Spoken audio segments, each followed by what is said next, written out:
Borns, and here today I will be doing my top 10 Sega Dreamcast games.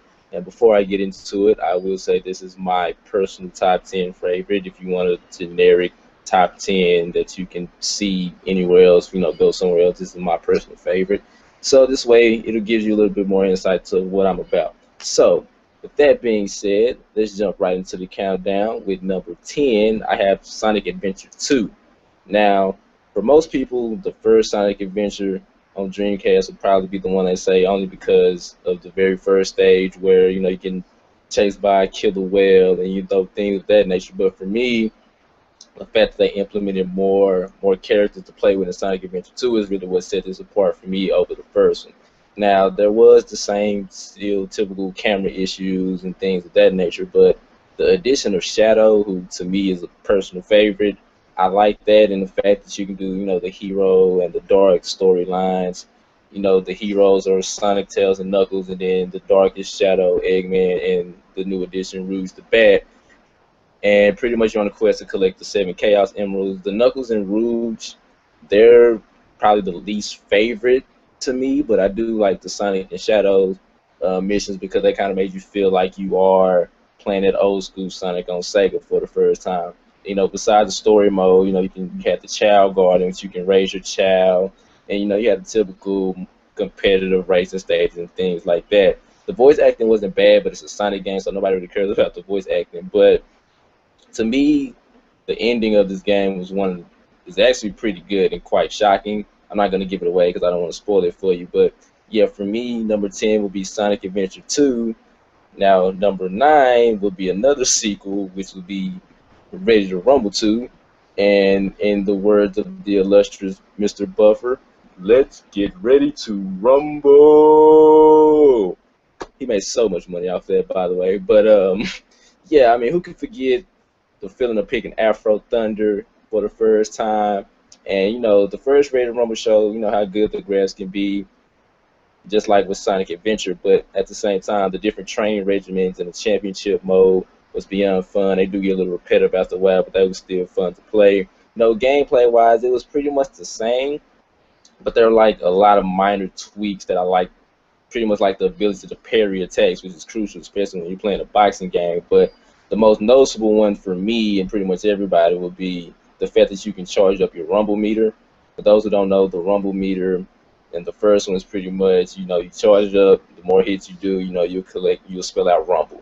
And then that'll let you be invincible for a little while. Your punches will come quicker and harder. So, but on Ready to Rumble Round 2, if somehow you can find a way to charge it up to level 3, you pretty much get one of those knockout punches that literally knocks your opponent out of the ring. It pretty much is the match ender. Now, it was a little difficult to get that considering that the AI was so much improved this time, which I give them a lot of props for.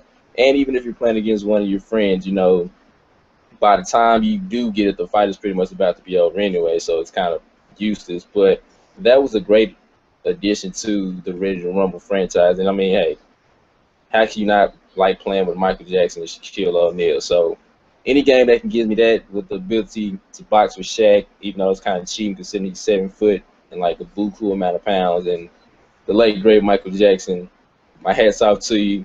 Now, number 8. Now, for some, I actually think this game is a little underrated, but for some, as far as the Dreamcast goes, it's probably a little bit higher. But for me, my number 8 game is Shenmue. Now, when I say that this game is very time-consuming, this game is time. It makes you feel like you're playing a little bit updated Final Fantasy as far as not, it does have some RPG elements, but the fact that you can pretty much go anywhere, do anything, I mean, you really feel like you are this character Rio. And, the premise of the story is, his father was murdered, so he's trying to figure out who murdered his father and things like that. But, you can do, like, pretty much anything, between making sure you get to the bus stop to catch the bus on time to go to work, or, whether just running around, learning new moves, and things of that nature. So the storytelling on this game was phenomenal. And, I mean, I'm not shocked considering who made the game, which is Yu Suzuki, who created the Virtual Fighter series. And, things of that nature. But he doesn't really typically bring games to America. So the fact that he brought Shenmue over here, it was much anticipated and it lived up to the hype. Now, it was intended to be more than the 2 games that it was, but considering the fall of the Dreamcast, it didn't make it to where we thought it would be. But one thing I do give this game a lot of credit for is the quick time events. Now, when you think of quick time events, a lot of people will be like, oh, God of War and stuff like that. But Shenmue actually did it before that, and it implemented it like effortlessly. It was a smooth transition. It didn't break up the gameplay at all, and it was just fun. And besides, he did have a Sega Saturn in his room, so long live the Sega Saturn for that. And I do think that Shenmue could very well be one of the best games I've ever played, even considering when it came out to now. It still holds up pretty well. So my number 8 game is Shenmue. Now, number 7 is a game that I know a lot of people probably didn't play. It was called Zombie Revenge. And basically, it's kind of an homage a little bit to House of the Dead. One of the stages is the very first stage on House of the Dead, which is the mansion, but instead of like a rail gun, it's all third person view. So it didn't get a lot of looks, like I said, but it was very entertaining to play. And you play with 3 different characters, which was Stick, the blonde pretty boy, Linda, and my personal favorite was Micaiah, he was half zombie, half soul brother. You could obviously shoot the zombies, but the thing that made this game great for me was the hand-to-hand abilities. Especially considering that most zombie games back in the day didn't give you a lot of bullets to begin with. So the fact that you can run up and hit a 3-hit combo on a zombie, that made this a little bit more better. The game was running at 60 frames per second, considering it was like 1999 when the Dreamcast was out. So it did smoothly. Now, graphically, it wasn't the best. I will be the first to admit that. But I think Zombie Revenge is a very, very, very good game, especially underrated in my opinion. But a lot of people didn't get a chance to play it. And besides that, it was a good arcade port. It was an arcade game first, which is not the first that I have on my list. But, it was an arcade port that went to the system. And the fact that the flamethrower and the drill was so entertaining. Look, we got YouTube now, so if you're watching this, just type in Zombie Revenge flamethrower or Zombie Revenge drill gun and enjoy the greatness of Zombie Revenge. So for me, my number 7 game is Zombie Revenge. Now, number 6, I'm cheating with this one because I couldn't just pick one, but I have NBA 2K to NBA 2K2. Now, as we all know, the first NBA 2K game came out in 1999. And that pretty much was the beginning of the whole shift change for basketball games, because when NBA 2K came out, which was a Dreamcast exclusive at first, but when it came out, it pretty much just took all the momentum that NBA Live had, and NBA Live has not been able to get it back since. But I have an article for that, so I'm not going to get into that in this video. But yeah, I mean, the cover athlete was Allen Iverson for the first 4 games, I believe. So you just had to know that it was going to be greatness after that. And, the soundtrack for the game was great. They implemented simple things that Live really just wasn't really thinking about doing. Like the trash talk on the court, and, the players look more like their real-life counterparts, game after game. Now, there was a few of the lower-level characters that I'm pretty sure they didn't really just care to put a lot of polygons and stuff like that into, so they just did whatever. But most of the players look like themselves, especially from NBA 2K to 2K2, which it only got better. So for me, that this was some of the best early NBA games that I've played, especially considering when this came out, and the fact that, for some it's not a big deal, but they did implement real-life street courts like Rucker Park and things like that. So for me, that's why I think this series as a general deserves to be on her, not just one, because like I said, it would be hard for me to pick one. So NBA 2K to NBA 2K2 is my number 6. Sorry, I cheated. It's my countdown. I don't care. I can do whatever I want. So with that being said, let's move on to number 5, to another game that started off on the arcades but ended up on the Sega Dreamcast, called Dynamite Cop. Now, I know a lot of people y'all thinking like Dynamite Cop, like I've never heard of that. And considering that, when this came out, most people wasn't even old enough to play this yet. But plain and simple, this game was just flat out fun to me. Now, if you played the Die-Hard arcade games, which if you had played Dynamite Cop, you probably haven't, but this game should be right up your alley. This game pretty much took place on a cruise ship.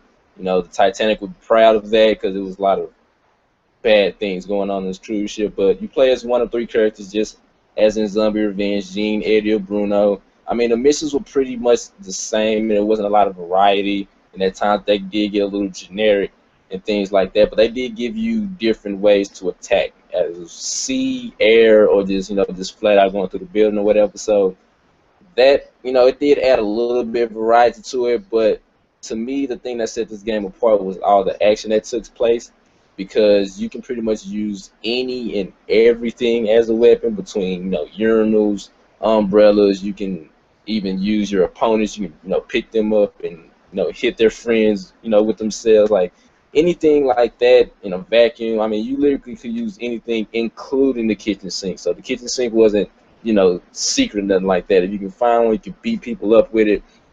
Now, I will say, for the first time, the actual in-game action looked better than the cutscenes.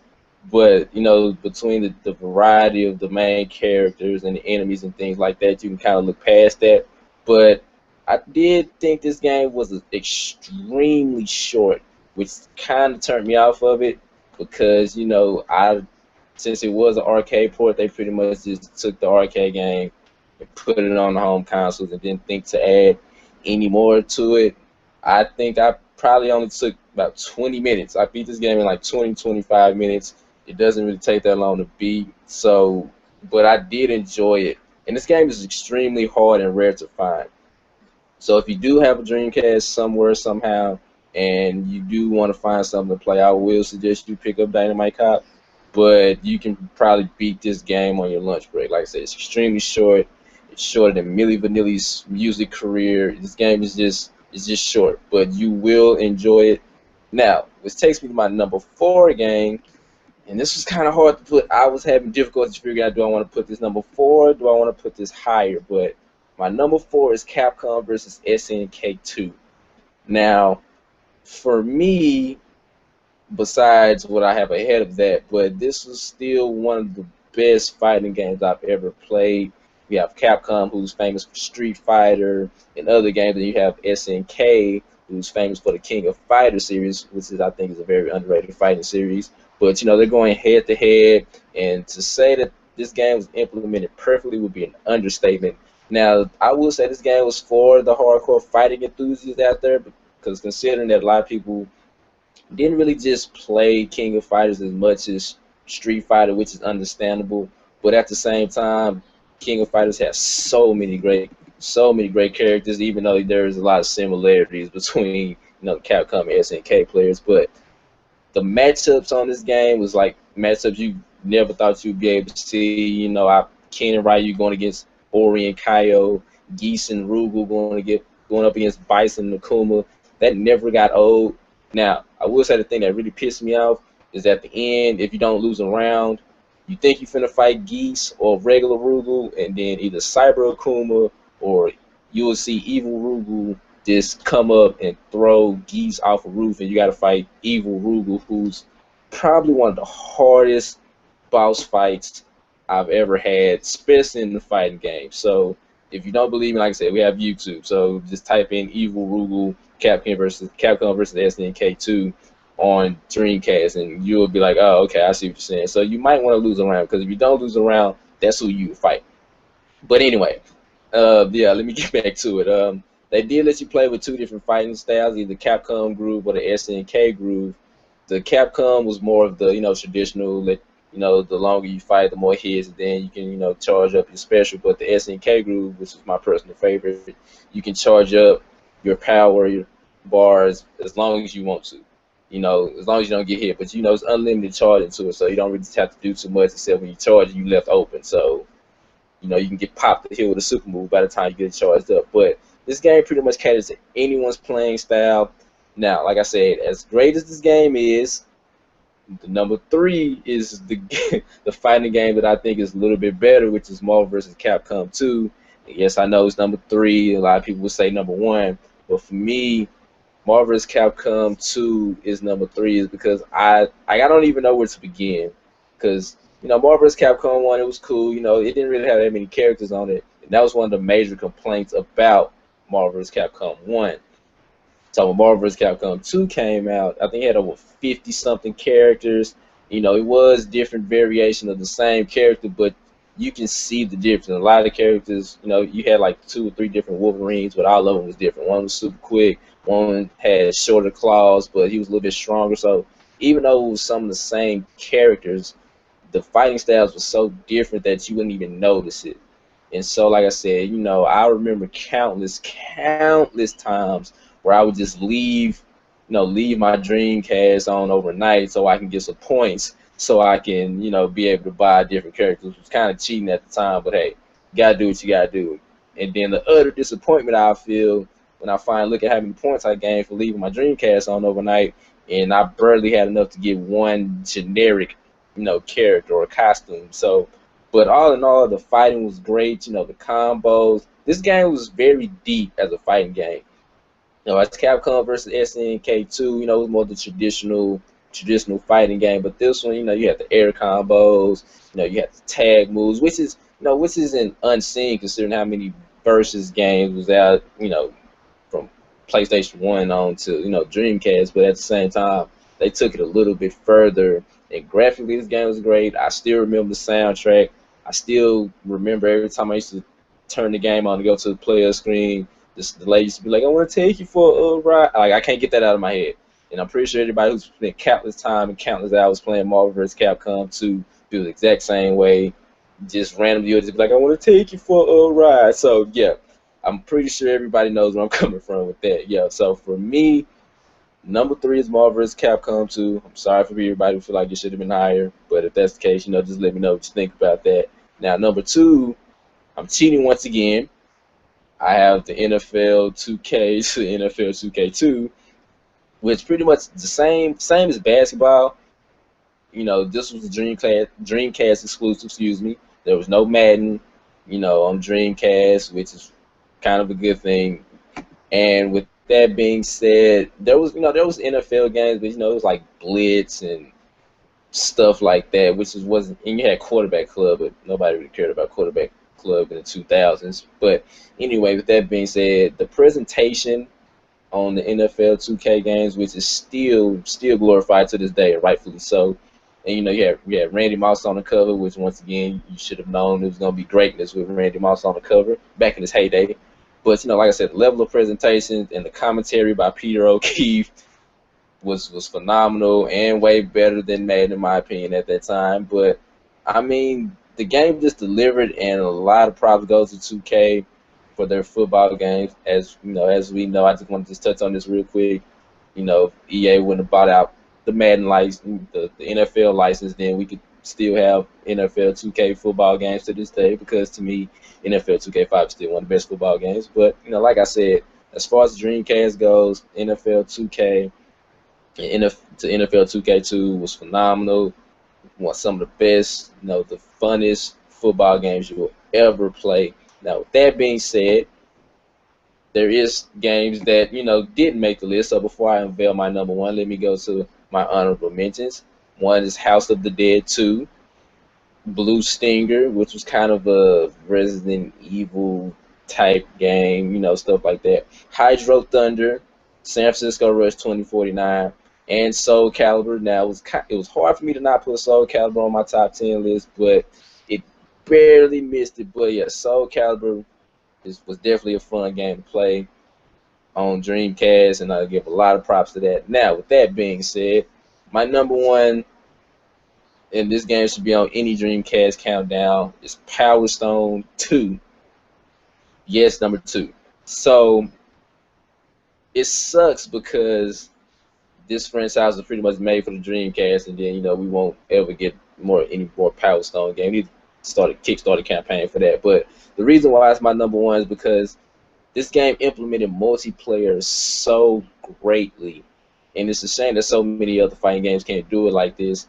It was kind of graphically it was a little cartoony and stuff like that, but it fit to what the game was about. You know, the story, I mean, the story was not that important, but you know, you're a crew of fighters in the castle trying to escape. The only way out is through several crazy levels and two boss fights. One of the boss fights I hated till this day, but considering that Capcom made it and considering how good the first game was, I'm not surprised that Power Stone 2 was even better. They did add like 4 new characters to it. Gameplay was simple yet deep at the same time. You have to have strategy to it because just random items would just drop in, you know, health items or weapons and stuff like that. So for me, and then the stages changed so much. You know, you can just be starting off on a regular airship. You know, once it takes too much damage, you know, the airship will blow up and you'll be falling thousands of feet down to the ground and y'all fighting in mid-earth. So, you know, things like that is what made this game great.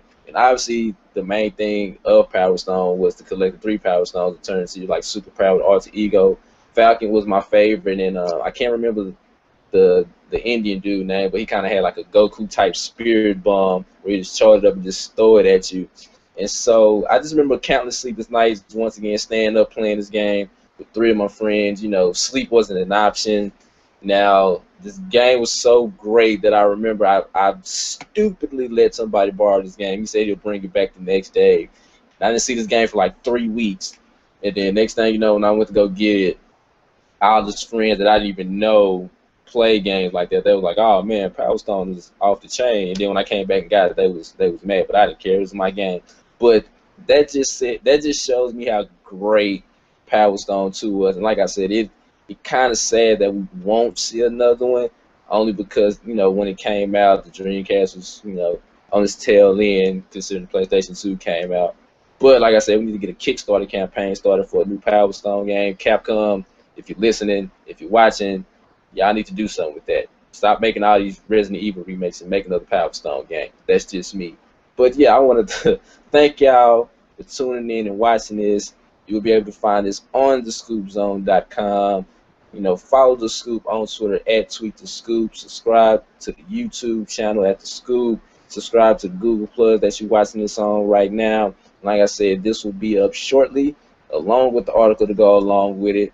With that being said, I will see y'all next week with another top 10 countdown. Thank y'all for tuning in. Thank you for watching. I will see y'all later. Peace.